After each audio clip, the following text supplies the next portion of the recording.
So we're going to talk about some oral medications, bempedoic acid and icosapent ethyl, and injectable medications, which are PCSK9 inhibitors and bactifil for inclisiran. So Phil talked about this very nicely. Lowering LDL correlates with a reduced cardiovascular disease risk. If you look at the x-axis here on this famous slide from the CTTC trialist study, shows that a reduction in 1 millimole of LDL will give you about a 22% reduction in major adverse cardiac events. And that is directly proportional, meaning that if you reduce LDL by 2 millimoles, that's almost a 44% reduction, as you can see here.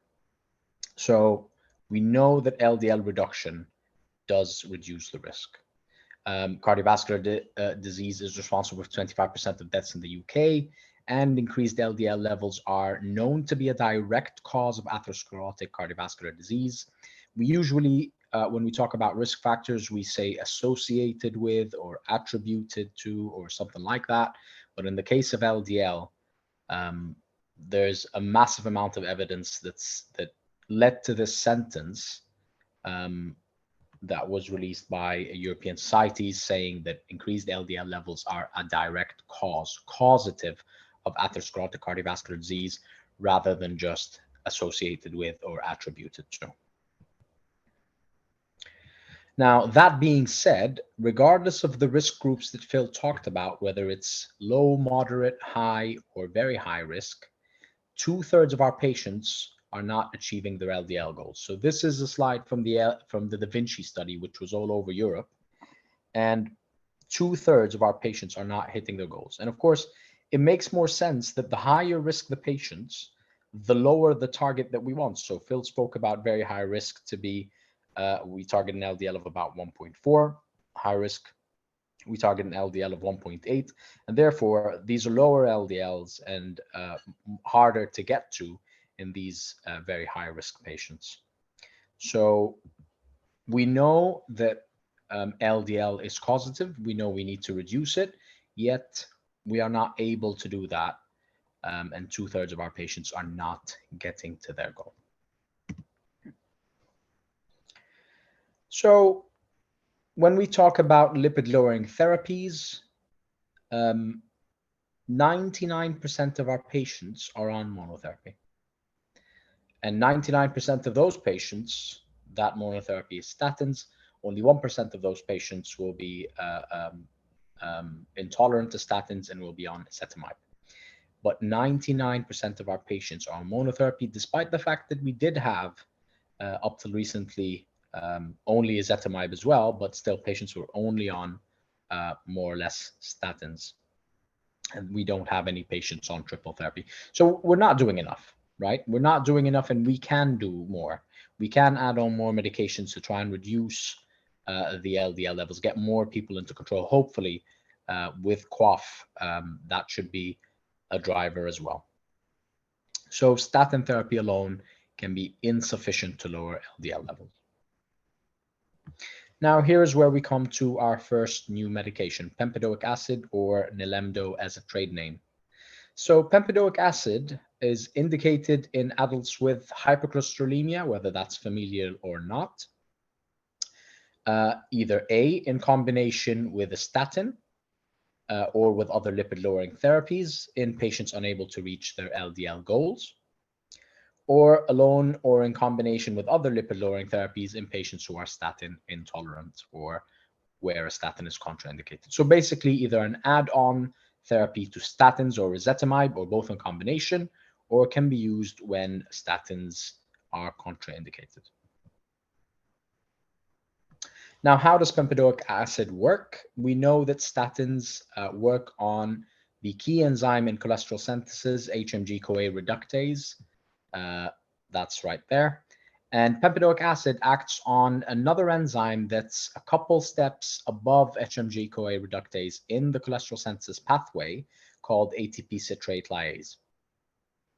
Now, in the end, it leads to a reduced cholesterol synthesis in the liver, and therefore LDL receptor upregulation, leading to more LDL uptake from the circulation and lowering of LDL in the bloodstream. Now, one thing that is very important to mention here is that bempedoic acid is activated primarily in the liver. That is very different to statins because statins are activated in skeletal muscle. And that could explain why we get SAMs, or statin-associated muscle symptoms, which are the main things that affect statin tolerability and statin treatment adherence. So bempedoic acid does not share these muscle symptoms in most cases with statins, and therefore can be used where statin SAMs have stopped people from taking statins previously. Bempedoic acid also comes in combination with ezetimibe in one tablet called Nustendi. So NICE guidance still states that ezetimibe should be used after statins, and therefore Nustendi will come after that. So if your patient's on statins plus ezetimibe, or is intolerant to statins and you've started ezetimibe and they're not reaching the targets, then the next step would be the addition of bempedoic acid in the same tablet to improve adherence, and that's Nustendi. So it's indicated in adults, again, with hypercholesterolemia, whether that's familial or not, in combination with a statin in someone who's unable to reach your goals, or in patients who are statin intolerant. Now, as you all know, ezetimibe works by inhibition of uptake of dietary cholesterol, and so they work together complementary. Bempedoic acid reduces the formation of cholesterol, while ezetimibe reduces its uptake from diet. Both of this will lead to reducing levels of LDL. So in terms of LDL reduction, how much LDL reduction would you get? So with statins, with high-intensity statins, maximum doses of rosuvastatin and atorvastatin, which we call high-intensity statins, can reduce your cholesterol by about 55% at max. And this is why they are first line and they will stay first line. We have tons of evidence supporting them. They are cheap medications. They've been there for a long time and they are very efficacious, and therefore they will stay at the top of any guideline. However, it's nice to know what addition you would get, or how much more LDL reduction you would get when you add on these medications. So bempedoic acid will give you a reduction of LDL of about 17 to 28% in the Clear Harmony trials, and bempedoic acid plus ezetimibe can give you up to a 38% reduction on average. Now, saying this, I have a large percentage of patients on both these medications, and we do see a lot of them reach more LDL reductions, and this is mainly because the big population of patients that are on these medications are those that were not on any other medication. So they were always statin intolerant patients that could not take a statin, and therefore started off with higher LDLs. And when you start off with a higher LDL, you would expect the LDL reduction to be more. So on top of statins, this can be a very significant number. Let me remind you that 1 millimole is a 22% reduction. So if we talk about someone who is at 3 millimoles and you reduce 38%, that's about a 1 millimole reduction. That's a 22% reduction in events on top of whatever reduction you already had with statins. So side effects are mainly hyperuricemia, some pain in extremities, and anemia in the bempedoic acid trials. So this was our first oral therapy that's available, and it's, I think, green in most places, and so it is so very much prescribable in primary care settings. Second medication I'm going to talk about, another oral medication, is icosapent ethyl, or Vascepa. So Vascepa is a modified form of omega-3 fatty acids, let's call it that way, a highly refined omega-3 fatty acid. Now, Most of you will know that omega-3 fatty acids are not supported by NICE because they don't have any benefit. They don't have any benefit on outcomes, and therefore they're not recommended. However, these medications are a bit different, and this is what we will discuss. So when we talk about LDL lowering, as Phil mentioned, and as I have mentioned as well, we talk about reducing risk. What if we get LDLs to zero or as close as possible? Does that diminish risk altogether? The answer is no. We always know that there is what we call residual risk. So there are a few other risk factors that we haven't targeted enough or haven't studied enough yet, that if we can, we would probably reduce cardiovascular disease risk more. So some of these would be residual inflammatory risk, which sometimes we can measure by high sensitivity CRPs. Residual thrombotic risk, there's no simple biomarker to do that, but what we can try and do is give more antithrombotic medications, such as dual antiplatelet like we do now. Residual triglyceride risk, and this is where Vascepa comes in. So basically, there is a lot of evidence to say that cardiovascular risk increases with elevated triglyceride levels. And this has always been a debate between lipidologists, whether or not triglyceride levels are causative or associated with increased cardiovascular disease risk. And we do have a lot of evidence that says that yes, cardiovascular risk increases with elevated triglyceride levels. So you can see here when triglycerides levels go up on the x-axis, your adjusted hazard ratio will also go up as well. And the interesting thing is that this is independent of LDL levels. So even if you have a controlled LDL and you have a higher triglyceride level, you are at higher risk of developing cardiovascular disease. So that means that measuring triglycerides in patients who already have controlled LDL levels or who are statin treated already can tell you or can identify if they are at a higher risk. That makes sense. And international guidelines have recognized that cardiovascular risk is increased with triglycerides over 1.7. Now, how does icosapent ethyl work?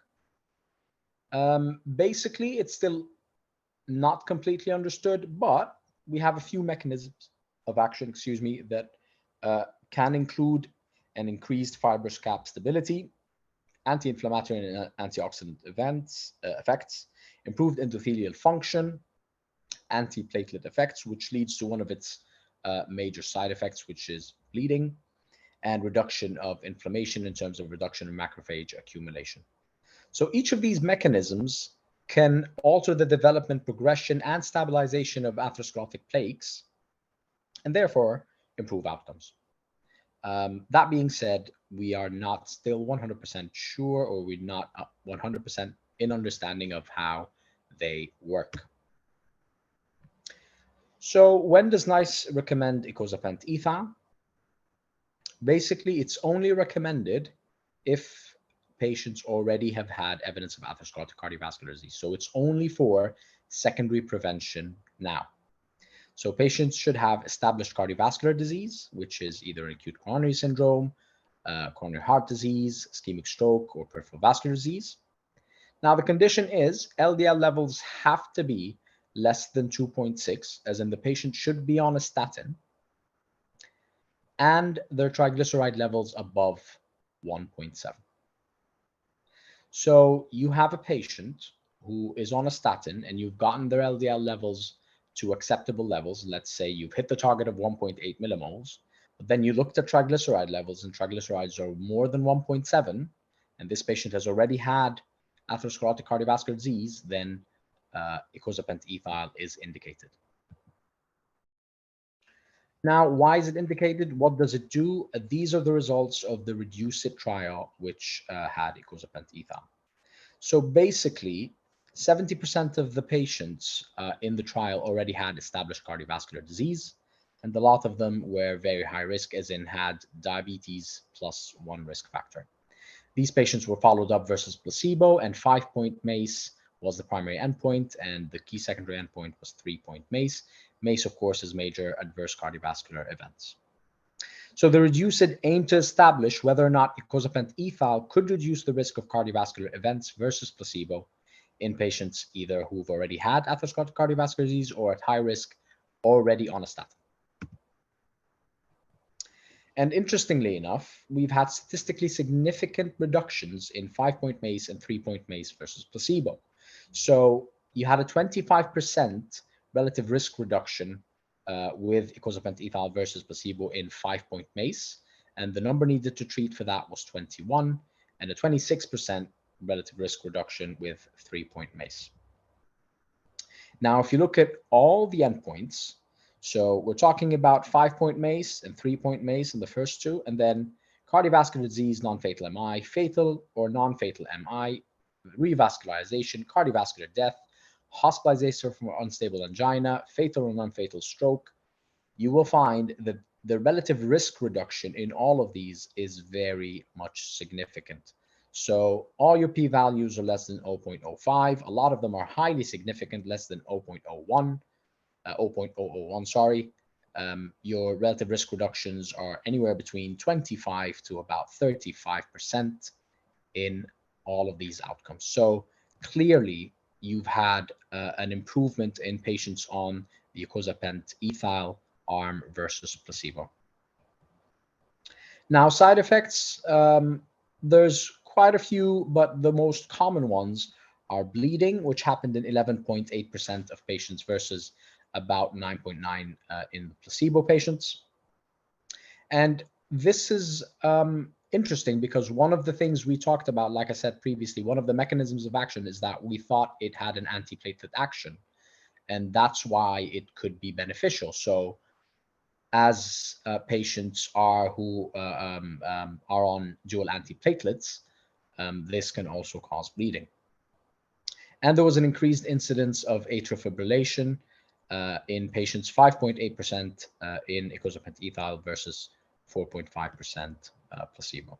These are the most common ones.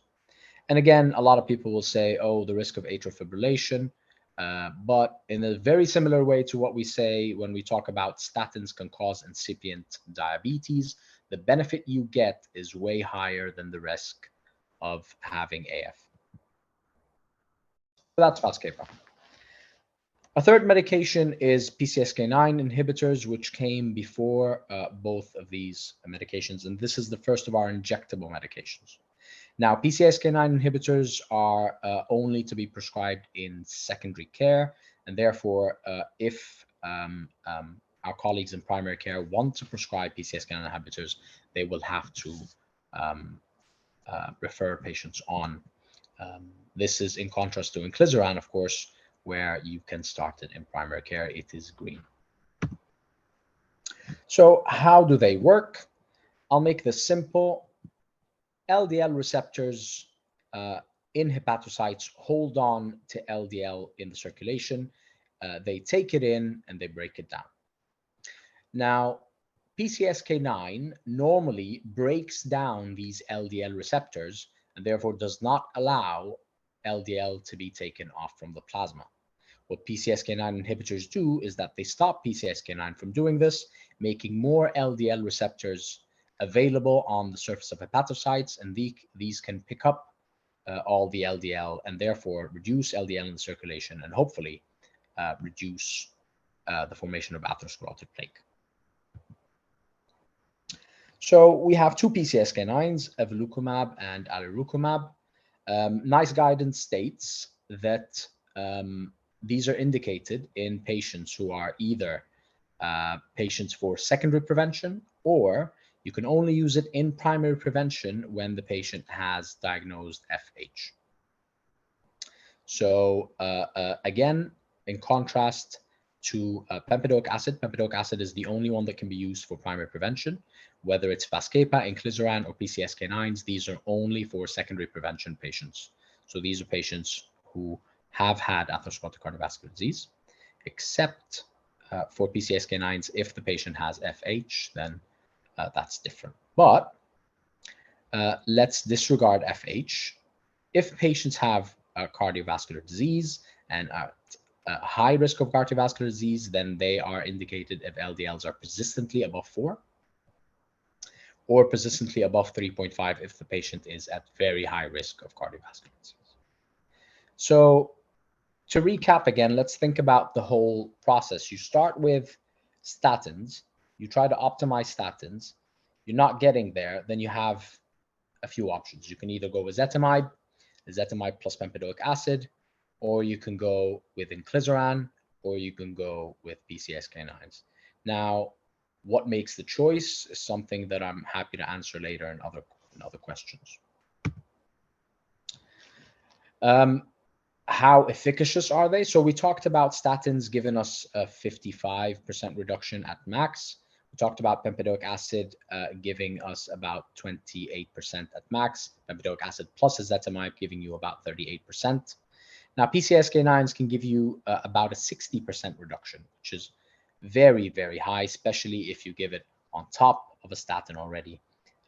That is a very, very good number.